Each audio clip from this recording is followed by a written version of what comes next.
Buildings, beauty, creativity, ഈ കാര്യങ്ങൾ താല്പര്യമുള്ള കൂട്ടുകാരുണ്ട്.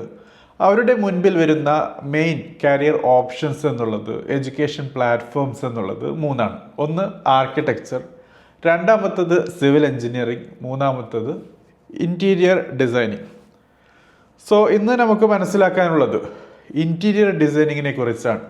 സോ അതിനു മുമ്പ് ആർക്കിടെക്ചർ എന്താണ് എന്നുള്ളതും സിവിൽ എഞ്ചിനീയറിംഗ് എന്താണ് എന്നുള്ളതും if you can understand in one word എളുപ്പമായിരിക്കും. So architecture is about beauty and symmetry. Civil engineering is about practicality. Interior designing എന്നുള്ളത് കുറച്ചും കൂടി കോംപ്ലിക്കേറ്റഡ് ആണ്. സോ ഇൻറ്റീരിയർ ഡിസൈനിങ്ങുമായി ബന്ധപ്പെട്ട് കരിയർ ആഗ്രഹിക്കുന്ന കൂട്ടുകാർ തീർച്ചയായിട്ടും അറിഞ്ഞിരിക്കേണ്ട പല കാര്യങ്ങളുമുണ്ട്.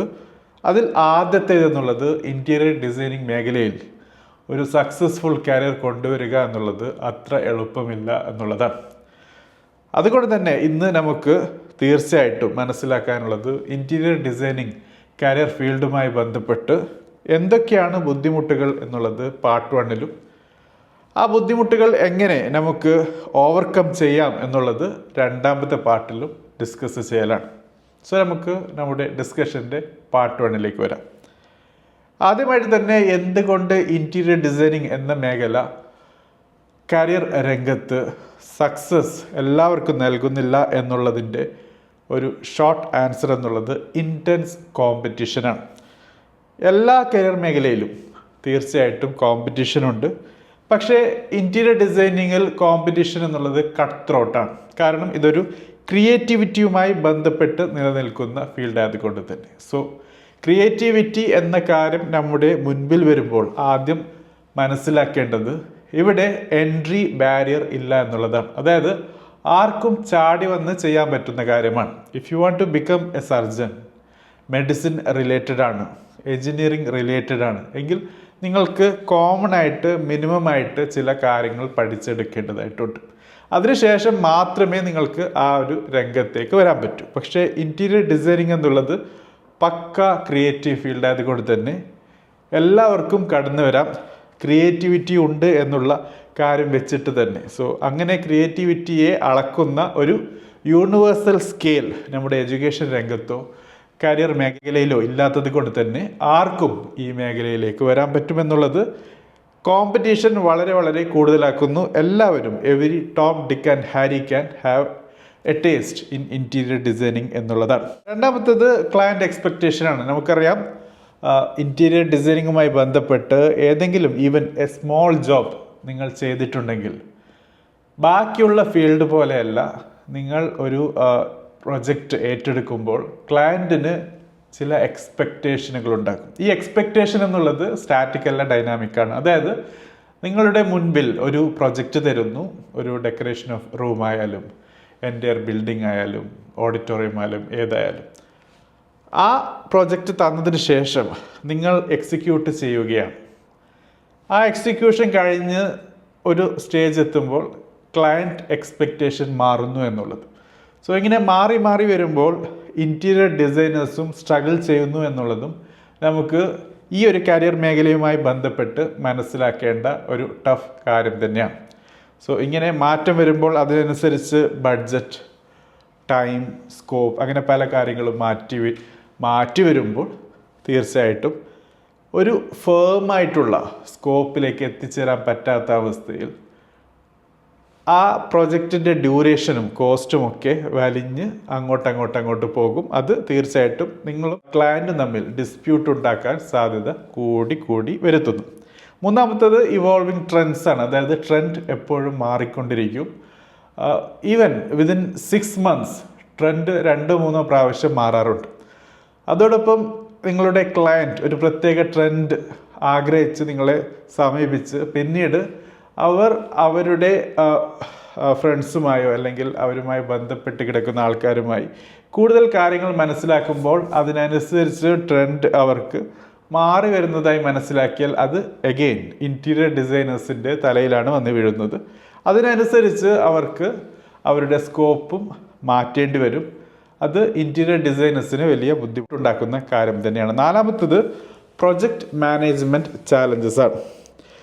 നമുക്കറിയാം ഇൻറ്റീരിയർ ഡിസൈനിങ് എന്നുള്ള കരിയർ മേഖലയുടെ ഏറ്റവും വലിയ പ്രത്യേകത എന്നുള്ളത് അത് ഒരു പെയിൻറ്റിങ് പോലെയോ അല്ലെങ്കിൽ ഒരു ലോയർ കാര്യം ഏറ്റെടുക്കുന്നത് പോലെയോ അല്ല, മറിച്ച് അതിൽ ഒന്നിൽ കൂടുതൽ പാർട്ടീസ് ഉണ്ട് എന്നുള്ളതാണ്. ഡിഫറെൻറ്റ് സപ്ലയേഴ്സ്, ഡിഫറെൻറ്റ് കോൺട്രാക്ടേഴ്സ്, അതോടൊപ്പം ഓരോ പ്രൊഫഷനുമായി ബന്ധപ്പെട്ടിട്ടുള്ള സ്പെഷ്യലൈസ്ഡ് ആയ ആൾക്കാർ.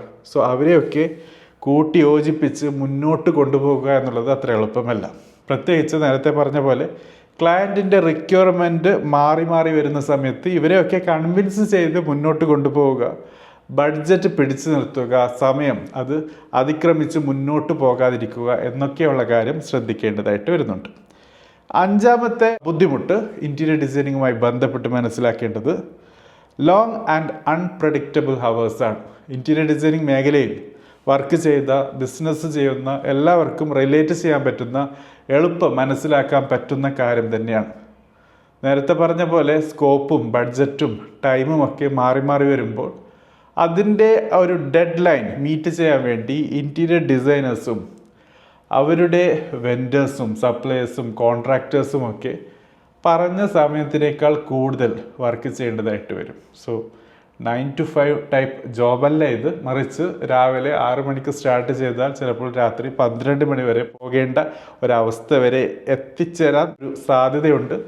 വർക്ക് ലൈഫ് ബാലൻസ് എന്നുള്ളത് കുറച്ച് സമയത്തേക്കെങ്കിലും മറന്നേക്കുക. കാരണം ഇൻറ്റീരിയർ ഡിസൈനിങ് എന്ന മേഖലയിൽ നിങ്ങളുടേതായ ഒരു സിഗ്നേച്ചർ കൊണ്ടുവരാൻ ആഗ്രഹമുണ്ടെങ്കിൽ ടൈം എന്നുള്ളത് അല്പം കാര്യമായിട്ട് തന്നെ ചിലവഴിക്കേണ്ടതായിട്ട് വരും. ആറാമത്തത് ബഡ്ജറ്റ് കൺസ്ട്രെയിൻ്റ് ആണ്. നിങ്ങൾക്ക് ഒരു പ്രത്യേക ബഡ്ജറ്റ് വെച്ചായിരിക്കും സ്റ്റാർട്ട് ചെയ്യുന്നത് ഇൻറ്റീരിയർ ഡിസൈനിങ് പ്രോജക്റ്റ്. ക്ലയൻറ്റ് നേരത്തെ പറഞ്ഞ പോലെ ട്രെൻഡിനനുസരിച്ചും അവരുടെ താല്പര്യം മാറുന്നതിനനുസരിച്ചും ഈവൻ നിങ്ങളൊരു വർക്ക് ചെയ്താൽ അത് കണ്ടതിന് ശേഷമായിരിക്കും ക്ലയൻറ്റിൻ്റെ റിക്വയർമെൻറ്റ് അല്പം കൂടുന്നതും കുറയുന്നതും. സോ ഒരു കോൺസ്റ്റൻറ്റ് നെഗോസിയേഷൻ അവിടെ നടക്കുന്നു എന്നുള്ളതാണ്.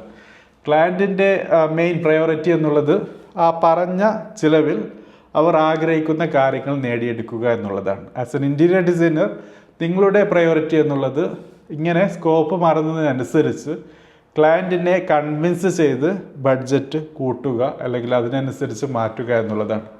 പക്ഷേ ഫോർ എ തേർഡ് പേഴ്സൺ അവർ കാണുന്നത് ഇൻറ്റീരിയർ ഡിസൈനർ ക്ലയൻറ്റിനോട് അനധികൃതമായി അല്ലെങ്കിൽ അവരെ പറ്റിച്ച് കാശുണ്ടാക്കുന്നു എന്ന രീതിയിലുള്ള അപ്രോച്ച് ആയിരിക്കാം. സോ ഈ രീതിയിലുള്ള പല കോൺഫ്ലിക്ട്സുകളും തീർച്ചയായിട്ടും ഹാൻഡിൽ ചെയ്യേണ്ടതായിട്ട് വരും. ഏഴാമത്തത് ഫിസിക്കൽ ആൻഡ് മെൻ്റൽ സ്ട്രെസ്സാണ്. സോ ഇങ്ങനെ കോൺസ്റ്റൻ്റായി ഇവോൾവ് ചെയ്യുന്ന, ചേഞ്ച് ചെയ്യുന്ന സ്കോപ്പിനനുസരിച്ച് വർക്ക് ചെയ്യുന്ന ഒരു പ്രൊജക്റ്റാണ്. അതനുസരിച്ചിട്ടുള്ള ബിസിനസ് മേഖലയാണ്. നിങ്ങളൊരു ബിസിനസ് ഓണറാണ്, അല്ലെങ്കിൽ എംപ്ലോയറാണ്, അല്ലെങ്കിൽ എംപ്ലോയി ആണ്. ഏതായാലും നിങ്ങൾക്ക് ഈ വരുന്ന ചേഞ്ചസിനനുസരിച്ച് മാറേണ്ടി വരും. സോ ഫ്ലെക്സിബിലിറ്റി, ഡൈനാമിക് സ്റ്റൈൽ എന്നൊക്കെയുള്ളത് പറയാനും കേൾക്കാനും എളുപ്പമാണ്. പക്ഷേ അത് പ്രാവർത്തികമായി കൊണ്ടുവരിക എന്നുള്ളത് വലിയ ചാലഞ്ച് തന്നെയാണ്. ഇൻറ്റീരിയർ ഡിസൈനിങ്ങുമായി ബന്ധപ്പെട്ട് മനസ്സിലാക്കേണ്ട കാര്യമാണ്. ഈയിടെ എൻ്റെ ഒരു സുഹൃത്ത്, അദ്ദേഹം വീട് ഒക്കെ ചെയ്തു. വളരെ സിമ്പിളായിട്ടുള്ള വീടായിരുന്നു. അതിൻ്റെ ഇൻറ്റീരിയർ ഡിസൈനിങ്ങുമായി ബന്ധപ്പെട്ട് അദ്ദേഹം ഒരു കാഴ്ചപ്പാട് മുന്നോട്ട് വെച്ചു. സ്കോപ്പും കാര്യങ്ങളുമൊക്കെ ഡിഫൈൻ ചെയ്തു. പക്ഷേ ആ വീടിൻ്റെ ചിലവ് എന്നുള്ളത് 75 ലക്ഷം രൂപയായിരുന്നു. പക്ഷേ ഇൻറ്റീരിയർ ഡിസൈനിങ്ങിന് ഏകദേശം 1 വർഷം എക്സ്ട്രാ എടുത്തു. അതോടൊപ്പം അതിൻ്റെ ചിലവ് എന്നുള്ളത് 1 CR, അതായത് കോടിക്ക് മുകളിൽ പോയി എന്നുള്ളതാണ്. സോ ആ വീടിനേക്കാളും കൂടുതൽ ചിലവ് അതിൻ്റെ ഇൻറ്റീരിയർ ഡെക്കറേഷനും സിമെട്രി ബിൽഡ് ചെയ്യുന്നതിനും കാര്യങ്ങൾക്കുമൊക്കെ വന്നു എന്നുള്ളത് മനസ്സിലാക്കേണ്ടതാണ്. സോ ഇൻറ്റീരിയർ ഡിസൈനിങ് എന്നുള്ളത് അത്ര എളുപ്പം നിങ്ങൾക്ക് എസ്റ്റാബ്ലിഷ് ചെയ്യാൻ പറ്റുന്ന ഒരു മേഖലയല്ല. ഒരു തുറന്ന മനസ്സോടും തുറന്ന കൈയോടും തുറന്ന പ്ലാനോടും ഓവർവ്യൂയോടും ഒക്കെ അപ്രോച്ച് ചെയ്യേണ്ട ഒരു മേഖല തന്നെയാണ്. സോ ക്രിയേറ്റിവിറ്റി ഉള്ള മേഖലയാണ് എന്ന് പറഞ്ഞ് തുള്ളിച്ചാടി ഇറങ്ങി ഓടേണ്ട ഒരു ഫീൽഡല്ല interior designing. You need to have proper plan and proper patience to handle the job. ഇനി എന്താണ് നമുക്ക് പാർട്ട് 2-ൽ ഡിസ്കസ് ചെയ്യാനുള്ളത്? മനസ്സിലാക്കി ഇൻറ്റീരിയർ ഡിസൈനിങ് എന്നുള്ളത് അത്ര എളുപ്പം ഏസ് ചെയ്യാൻ പറ്റുന്ന കരിയർ മേഖലയല്ല. എങ്കിൽ എങ്ങനെയാണ് നമുക്ക് ഇൻറ്റീരിയർ ഡിസൈനിങ്ങുമായി ബന്ധപ്പെട്ട് മുന്നോട്ട് പോകാൻ പറ്റുന്നത്? If you are really talented and passionate and determined and focused to show your profile in interior designing career, തീർച്ചയായിട്ടും പറ്റും. അതിൽ ആദ്യത്തേത് സ്കിൽ ഡെവലപ്മെൻറ്റ് ഉണ്ടാക്കിയെടുക്കുക എന്നുള്ളതാണ്. പല രീതിയിലുള്ള സോഫ്റ്റ്വെയർ ടൂൾസ് ഉണ്ട്. അത് സിമുലേറ്റ് ചെയ്യുക. ഓട്ടോ ക്യാഡ് പോലെ, സ്കെച്ചപ്പ് പോലെ, റെവിറ്റ് പോലെയുള്ള ടൂൾസ് ഉപയോഗിച്ച് ഫിസിക്കലായി ചെയ്യുന്നതിന് മുമ്പായിട്ട് ക്ലയൻറ്റിന് അറ്റ്ലീസ്റ്റ് ഡിജിറ്റലി എങ്കിലും കാണിച്ച് അവരുടെ അപ്രൂവൽ വാങ്ങിക്കുക എന്നുള്ളത്. സോ ഇങ്ങനെ അപ്രൂവൽ വാങ്ങിച്ച് മുന്നോട്ട് വരുമ്പോൾ അതിലുപയോഗിക്കുന്ന മെറ്റീരിയൽസ്, സെറ്റപ്സ്, പല കാര്യങ്ങളും നിങ്ങൾക്ക് ഫേം ചെയ്ത് ഫിക്സ് ചെയ്യാൻ പറ്റും. പിന്നീട് ക്ലയൻറ്റ് അവരുടെ റിക്വയർമെൻറ്റ് മാറ്റുകയാണെങ്കിൽ അതിനനുസരിച്ച് അതിൻ്റെ ബഡ്ജറ്റും കാര്യങ്ങളും മാറ്റേണ്ടതായിട്ട് വരും. അങ്ങനെയുള്ള ഒരു ഫേം ആയിട്ടുള്ള ഒരു സിറ്റുവേഷൻ ബിൽഡ് ചെയ്യാൻ തീർച്ചയായിട്ടും ഇതുപോലെയുള്ള സോഫ്റ്റ്വെയർ ടൂൾസ് സഹായിക്കും. സോ അതിനനുസരിച്ചിട്ടുള്ള സ്കിൽ ഡെവലപ്പ് ചെയ്തെടുക്കുക. രണ്ടാമത്തത് സ്ട്രോങ് പോർട്ട്ഫോളിയോ ബിൽഡ് ചെയ്യുക എന്നുള്ളത്. അതായത് നിങ്ങൾ അണ്ടർടേക്ക് ചെയ്ത ഇൻറ്റീരിയർ ഡിസൈനിങ് പ്രോജക്ട്സ് അതിനെ ഷോക്കേസ് ചെയ്യുക. ഏത് ക്ലയൻറ്റിന് വേണ്ടി ഏത് രീതിയിലുള്ള പ്രൊജക്റ്റാണ്, ഏത് സമയത്താണ് ചെയ്തത്, ബഡ്ജറ്റ് എത്രയായിരുന്നു, അതോടൊപ്പം ക്ലയൻറ്റിൻ്റെ ഫീഡ്ബാക്കും ടെസ്റ്റിമോണിയൽസും അവിടെ ആഡ് ചെയ്യാൻ പറ്റുകയാണെങ്കിൽ, അതിനെ റെക്കോർഡ് ചെയ്യാൻ പറ്റുകയാണെങ്കിൽ അത് ഷോക്കേസ് ചെയ്യുക. നിങ്ങളുടെ വെബ്സൈറ്റിലോ സോഷ്യൽ മീഡിയ ഹാൻഡിൽസിലോ അല്ലെങ്കിൽ ഏതെങ്കിലും റെക്കോർഡഡ് മേഖലയിൽ അല്ലെങ്കിൽ പ്ലാറ്റ്ഫോമിൽ അല്ലെങ്കിൽ പോർട്ടലിൽ ചെയ്യാൻ പറ്റുകയാണെങ്കിൽ അത് നിങ്ങൾക്ക് മുന്നോട്ട് വരുന്ന നെക്സ്റ്റ് കസ്റ്റമറിൻ്റെ മുൻപിൽ വെച്ച് കൊടുക്കാൻ പറ്റുന്ന ഏറ്റവും നല്ല ഒരു കാര്യം തന്നെയാണ്. അത് നിങ്ങളുടെ കോമ്പിറ്റൻസിയാണ് കാണിക്കുന്നത്. സോ ഇത് തീർച്ചയായിട്ടും നിങ്ങളെ പുതിയ പ്രോജക്ട്സ് വിൻ ചെയ്യാൻ, ഇൻറ്റീരിയർ ഡിസൈനിങ് കരിയർ മേഖലയിൽ ഹൈ കട്ട് ത്രോട്ട് കോമ്പറ്റീഷൻ ഉണ്ടെങ്കിൽ പോലും നിങ്ങളെ നെക്സ്റ്റ് ലെവലിലേക്ക് എത്തിക്കാൻ സഹായിക്കും. മൂന്നാമത്തേത് ടൈം ആൻഡ് പ്രോജക്റ്റ് മാനേജ്മെൻറ്റ്. നമുക്കറിയാം എല്ലാ പ്രോജക്റ്റിൻ്റെയും ഏറ്റവും ഇമ്പോർട്ടൻറ്റ് ഫാക്ടർ എന്നുള്ളത് കോസ്റ്റ് പോലെ തന്നെ അതിൻ്റെ ടൈമാണ്. സോ ടൈമിനെ അതിൻ്റെ ആ ലിമിറ്റിൽ വലിഞ്ഞ് നിർത്തി അതിൻ്റെ ഉള്ളിൽ ഡിഫൈൻ ചെയ്ത രീതിയിൽ കംപ്ലീറ്റ് ചെയ്യാൻ പറ്റുകയാണെങ്കിൽ സക്സസ് തന്നെയാണ്. ട്രെല്ലോ, അസാന, monday.com പോലെയുള്ള പ്രൊജക്റ്റ് പ്ലാനിങ് സോഫ്റ്റ്വെയർസ് ഉണ്ട്. അത് ഉപയോഗിക്കാൻ പഠിക്കുക. അത് ഒരു പരിധിവരെ നിങ്ങൾക്ക് നിങ്ങളുടെ ടൈം എന്നുള്ള ആ ഒരു ഫാക്ടറിനെ പിടിച്ചു നിർത്താൻ സഹായിക്കും. അത് കയ്യിൽ നിന്ന് പുറത്തു പോകാതെ, അത് സമയം ആ നിശ്ചയിച്ച സമയ പരിധിക്കുള്ളിൽ പ്രൊജക്റ്റ് കംപ്ലീറ്റ് ചെയ്യാൻ സഹായിക്കും.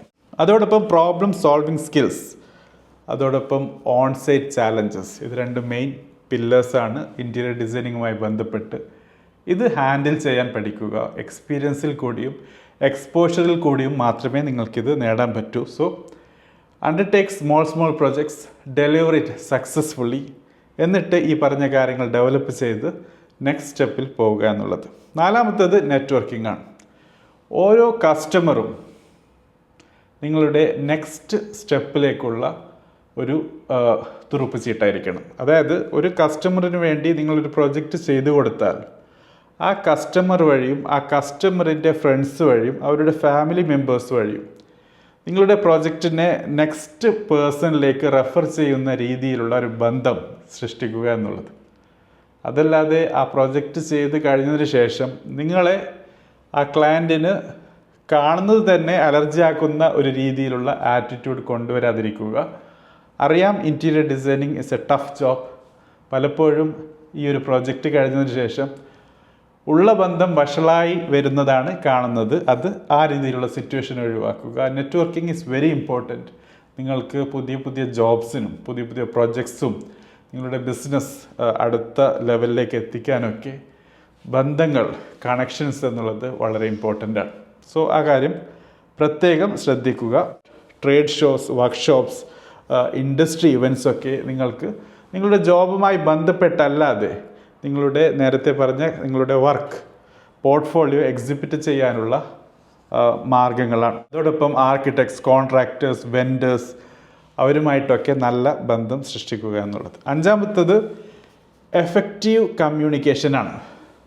എന്ത് പറയണം അല്ലെങ്കിൽ എന്ത് കമ്മ്യൂണിക്കേറ്റ് ചെയ്യണം, അത് വെർബലാകാം, റിട്ടൺ ആകാം, അല്ലെങ്കിൽ റെക്കോർഡഡ് രീതിയിലാകാം. എപ്പോൾ അത് കമ്മ്യൂണിക്കേറ്റ് ചെയ്യണം, എന്തുകൊണ്ട് നിങ്ങളത് കമ്മ്യൂണിക്കേറ്റ് ചെയ്യണം, എങ്ങനെ കമ്മ്യൂണിക്കേറ്റ് ചെയ്യണം, ഈ 4 കാര്യങ്ങൾ വളരെ ഇമ്പോർട്ടൻ്റ് ആണ്. എഫക്റ്റീവ് കമ്മ്യൂണിക്കേഷൻ്റെ മെയിൻ പില്ലേഴ്സാണ് നിങ്ങളുടെ ബോഡി ലാംഗ്വേജ്. നിങ്ങളെങ്ങനെ നിങ്ങളുടെ എംപ്ലോയീസിനെ ഹാൻഡിൽ ചെയ്യുന്നു, നിങ്ങളുടെ കോൺട്രാക്ടേഴ്സിനെ, നിങ്ങളുടെ സപ്ലയേഴ്സുമായുള്ള ബന്ധം എങ്ങനെയാണ്, അങ്ങനെയൊക്കെയുള്ള പല കാര്യങ്ങളും തീർച്ചയായിട്ടും മനസ്സിലാക്കുക. നിങ്ങളുടെ ബഡ്ജറ്റ്, ടൈം ലൈൻ, ഡിസൈൻ പോസിബിലിറ്റീസൊക്കെ ഒരു ക്ലാരിറ്റി ഉണ്ടാക്കിയെടുക്കുക എന്നുള്ളതൊക്കെ തീർച്ചയായിട്ടും എഫക്റ്റീവ് കമ്മ്യൂണിക്കേഷൻ്റെ ഭാഗമാണ്. 6ാമത്തത് സ്പെഷ്യലൈസേഷനാണ്. So sustainable design, luxury interiors, അതോടൊപ്പം കൊമേഴ്ഷ്യൽ സ്പേസസ് പോലുള്ള കാര്യങ്ങൾ തീർച്ചയായിട്ടും നിങ്ങൾ സ്പെഷ്യലൈസ് ചെയ്തെടുക്കുക. അത് നിങ്ങളുടെ കോർ USP ആക്കി മാറ്റുക എന്നുള്ളതും ഇൻറ്റീരിയർ ഡിസൈനിങ് കരിയർ മേഖലയിൽ അല്ലെങ്കിൽ ബിസിനസ് മേഖലയിൽ നിങ്ങളുടെ സക്സസ്സിനെ ഡിഫൈൻ ചെയ്യുന്നു. അടുത്തത് 7ാമതായി സ്ട്രെസ് മാനേജ്മെൻറ്റാണ്. നിങ്ങൾക്ക് പ്രോപ്പറായിട്ടുള്ള ഒരു ഇമോഷണൽ ഇൻ്റലിജൻസ് ഡെവലപ്പ് ചെയ്തെടുക്കുക എന്നുള്ളത് ഒരു വലിയ ചാലഞ്ചാണ്. സെൽഫ് കെയർ, അതോടൊപ്പം work life balance interior designing മേഖലയിൽ ടഫാണ്, പക്ഷേ അത് ഹാൻഡിൽ ചെയ്യാൻ പഠിക്കുക. നിങ്ങളുടെ ഇമോഷനും നിങ്ങളുമായി ബന്ധപ്പെട്ട് നിങ്ങളുടെ അണ്ടറിൽ അല്ലെങ്കിൽ ഓവറിൽ വർക്ക് ചെയ്യുന്ന ആൾക്കാരുമായി ബന്ധപ്പെട്ടിട്ടുള്ള ഇമോഷൻസും ഹാൻഡിൽ ചെയ്യാൻ പഠിക്കുക, മാനേജ് ചെയ്യാൻ പഠിക്കുക. റിയാക്റ്റ് ചെയ്യാതിരിക്കുക, തിങ്ക് ചെയ്യുക, ഓവർ തിങ്ക് ചെയ്യാതിരിക്കുക, ആക്ട് ചെയ്യുക, റിയാക്റ്റ് ചെയ്യാതിരിക്കുക, സിംപ്ലിഫൈ ചെയ്യുക, കോംപ്ലിക്കേറ്റ് ചെയ്യാതിരിക്കുക എന്നൊക്കെയുള്ളത് നമുക്ക് ഈ ഒരു സമയത്ത് മനസ്സിലാക്കാം. 8ാമത്തത് മാർക്കറ്റിങ്ങും ബ്രാൻഡിങ്ങുമാണ്. സോ മീഡിയ പ്ലാറ്റ്ഫോംസ് വഴി, സോഷ്യൽ മീഡിയ ഹാൻഡിൽസ് വഴി നിങ്ങളുടെ വർക്കിനെ പ്രൊജക്റ്റ് ചെയ്യുക, അതിനെ പ്രൊമോട്ട് ചെയ്യുക, അതുമായി ബന്ധപ്പെട്ടിട്ടുള്ള ഒരു പ്രൊമോഷൻ രീതിയിലുള്ള കാര്യങ്ങൾ മുന്നോട്ട് കൊണ്ടുപോവുക എന്നുള്ളത്. അതിനുവേണ്ടി ഡെഡിക്കേറ്റഡായ ഒരു ടീം ഉണ്ടെങ്കിൽ അത് അത്രയും നല്ലത്. അതോടൊപ്പം പ്രോപ്പറായിട്ടുള്ള ഒരു പ്രൊഫഷണൽ വെബ്സൈറ്റ് ബിൽഡ് ചെയ്യുക.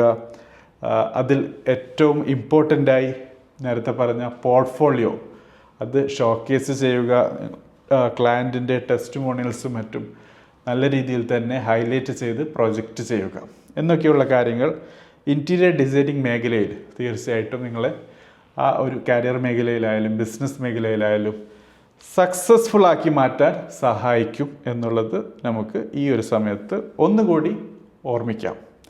സോ ഫ്രണ്ട്സ്, ഇതാണ് ഇൻറ്റീരിയർ ഡിസൈനിങ്ങുമായി ബന്ധപ്പെട്ട് ബുദ്ധിമുട്ടുണ്ടാക്കുന്ന കാര്യങ്ങളും ബുദ്ധിമുട്ടെങ്ങനെ ഒഴിവാക്കി കുറച്ചും കൂടി സിംപ്ലിഫൈ ചെയ്ത് സമാധാനപൂർവമായ സക്സസ്ഫുള്ളായ ഒരു ജോലി മേഖല അല്ലെങ്കിൽ ബിസിനസ് മേഖലയാക്കി മാറ്റാം എന്നുള്ള കാര്യങ്ങൾ ഡിസ്കസ് ചെയ്തത്. കൂടുതൽ കാര്യങ്ങൾ അറിയാൻ താല്പര്യമുണ്ടെങ്കിൽ കമൻറ്റ് ബോക്സിൽ മെൻഷൻ ചെയ്യുക. അതോടൊപ്പം നിങ്ങളുടെ വിലയേറിയ അഭിപ്രായം രേഖപ്പെടുത്താനും മറക്കരുത്. Thank you for watching. Have A great day.